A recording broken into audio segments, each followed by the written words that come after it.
Hello everyone, चलिए बेटा अब स्टार्ट करते हैं अपना रूल नंबर 2। और रूल नंबर 2 हमारा क्या था सर? रूल नंबर 2 में हमने दूसरी कैटेगरी डिफाइन करी थी जिसके अंदर हम रिसोर्सेज की बात कर रहे थे।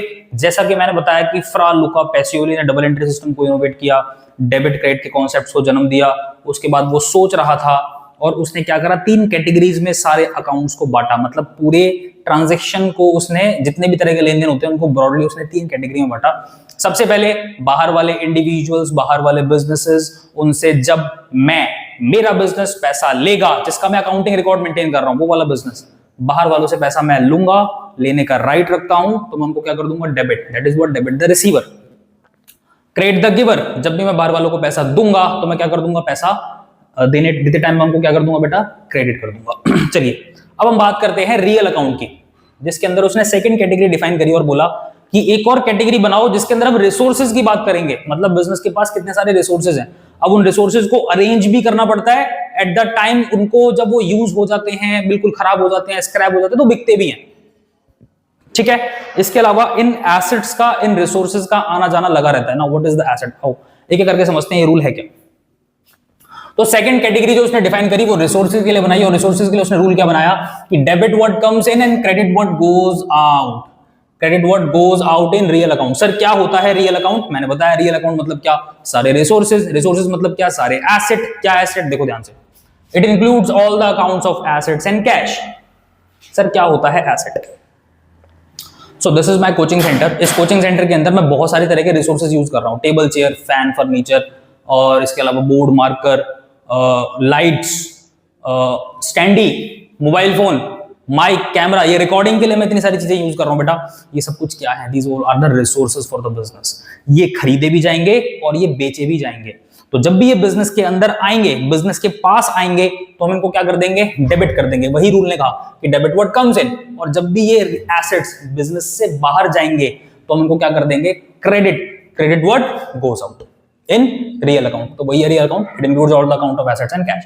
तो एसेट क्या है, anything that gives benefits in cash और काइंड। काइंड मतलब होता है बेटा नॉन कैश बेनिफिट्स।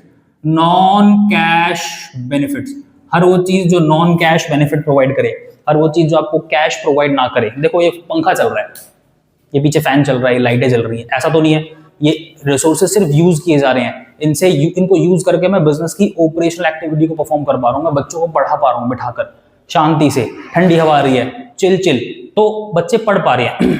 ऐसा तो नहीं है मैंने इसको खटका ऑन करा, मैंने स्विच ऑन किया, खड़खड़ खड़खड़ खड़खड़, बहुत सारे नोट और करेंसी गिर रहे हो, तो मेरे को इससे कोई कैश बेनिफिट मिल रहा है क्या? नहीं सर, इससे कोई कैश बेनिफिट नहीं मिल रहा, बट इससे एक नॉन कैश बेनिफिट मिल रहा है, जिससे कि मेरे बिजनेस की ऑपरेशनल एक्टिविटीज स्मूथली परफॉर्म हो पा रही हैं। So this is also what, asset.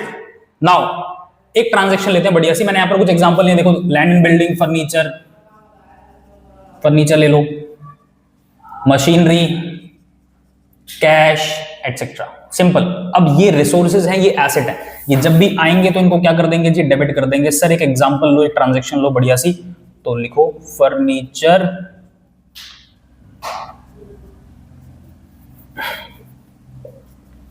Furniture purchased of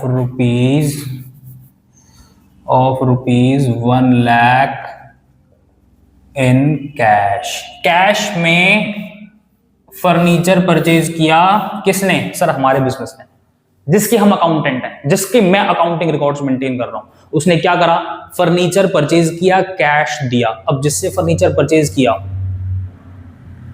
उसके पास पैसा जाएगा नहीं जाएगा? जाएगा सर। फटाफट से पहले ट्रांजैक्शन को ये देख के ये बताओ कि इसमें एसेट कितने हैं। सर ब्रॉडली बात करूं तो एक तो फर्नीचर एसेट है, आपने यहां लिखा हुआ है, फर्नीचर रिसोर्स है, बिजनेस यूज करेगा। इसके अलावा एक चीज और है एसेट के अंदर, जो कि क्या है, कैश। देखो बिजनेस के लिए कैश भी एसेट है। बिजनेस के पास कैश ना हो, रोकड़ा ना हो, तो क्या बिजनेस कोई भी एक्टिविटी परफॉर्म कर सकता है? एक नॉर्मल सी साफ सफाई भी करवानी है ना, तब भी एक बाहर से किसी को हायर करना पड़ता है, साफ सफाई करवानी पड़ती है, पानी वानी का सारा इंतजाम करना पड़ता है। बिजनेस में रोजमर्रा में पता नहीं कितने सारे कैश एक्सपेंसेस होते हैं, उनको मेंटेन करने के लिए मेरे को कैश की जरूरत पड़ती है। And these cash are what, business के एसेट। और हर वो चीज जो बिजनेस को बेनिफिट दे, जिसको आप यूज करते हो, वो क्या है, asset. So cash is also asset. तो दो एसेट है यहाँ पे, एक फर्नीचर एसेट है और एक कैश एसेट है। सर कौन आ रहा है? ऑब्वियसली सर फर्नीचर आ रहा है। So furniture account debit to cash account, कितने का सर? 1,00,000 रुपया। जो आया वो हमने कर दिया डेबिट और जो गया हमने कर दिया क्रेडिट, और यही कह रहा है हमारा रूल। सर आपने ना एक और बात बताई थी कि डेबिट का मतलब होता है that is owned by the business, जिस भी चीज पर बिजनेस का हक होता है, अधिकार होता है, ओनरशिप होती है। देख लो पक्की पक्की बात है, वही है, वही सेंस निकल रहा है, सोच के देखो। ये फर्नीचर परचेज किया, बिजनेस के पास आ गया, तो जिस दिन बिजनेस के पास आ गया तो क्या वो एसेट अगले दिन से बिजनेस का नहीं हो गया? अभी मैं कुछ और टेबल और चेयर मंगवाने वाला हूं, कम पड़ रहे हैं, जिस दिन खरीदूंगा मेरी जेब से पैसा जाएगा। अब पैसे ना दूं तो क्या फर्नीचर आ जाएगा? नहीं आएगा। तो जब आएगा फर्नीचर, आते ही बिजनेस की ओनरशिप आ जाएगी, एवरशाइन की पूरी प्रॉपर ओनरशिप आ जाएगी उसके ऊपर। और मेरे को कैश देना था, कैश की लायबिलिटी थी, कैश मेरी जेब से जाएगा, कैश है एसेट, बट यहां पर वो देनदारी है, देना पड़ेगा। हर वो चीज जो देनी पड़ती है उसको क्रेडिट करना पड़ता है ट्रांजैक्शन में। सो कैश जाना था इसलिए क्रेडिट, और फर्नीचर आना था इसलिए डेबिट। आया तो ओनरशिप भी आ गई, कैश की देनदारी थी, चला गया। Debit that is owned by the business, credit that is लोन्ड by the business. ये भी बात एक ही तरफ इशारा कर रही है, जो कि ये रूल्स आपको समझाना चाह रहे हैं। तो वही है बेटा, कान ऐसे पकड़ो या ऐसे पकड़ो, पकड़ा कान ही जाएगा। रूल्स हमेशा एक जैसे होते हैं, सेंस हर चीजों का एक ही होता है, आपको ध्यान से बस चीजों को समझना है। मैंने डेबिट क्रेडिट का मीनिंग बताया, मैं इस रूल के अंदर फिट कर दूंगा, तीनों रूल्स पढ़ाऊंगा, उनका सेंस और उन वर्ड्स का मीनिंग आपस में एक दूसरे के साथ प्रॉपर सिंक होगा। देन इसके बाद फिर मैं मॉडर्न अप्रोच की बात करूंगा, और मॉडर्न अप्रोच इसके बाद आई थी, और उस अप्रोच के अंदर भी कुछ बातें हैं, वो बातें भी इन्हीं तीन चीजों के साथ सिंक हो जाएंगी। तो ले दे के आपका बेस तैयार हो जाएगा, अकाउंट्स का फाउंडेशन तैयार हो जाएगा। वीडियोस को बहुत अच्छे से देखो, लाइक करो, शेयर करो, चैनल को सब्सक्राइब करो, फ्रेंड्स को जरूर रिकमेंड करो, और चैनल के साथ जुड़े रहना।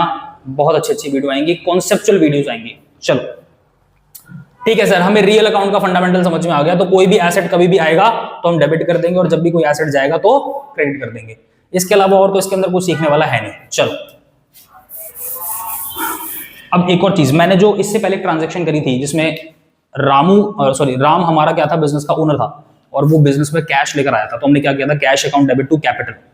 अब वो जो कैश था, वो कैश आया था ना, वो कैश क्या था बेटा, बिजनेस का रियल अकाउंट था। ठीक है, रियल अकाउंट था मतलब एसेट था, और एसेट जब भी आता है तो बिजनेस उसको क्या करता है, डेबिट करता है। तो इसलिए हमने कैश को क्या किया था, डेबिट किया था। और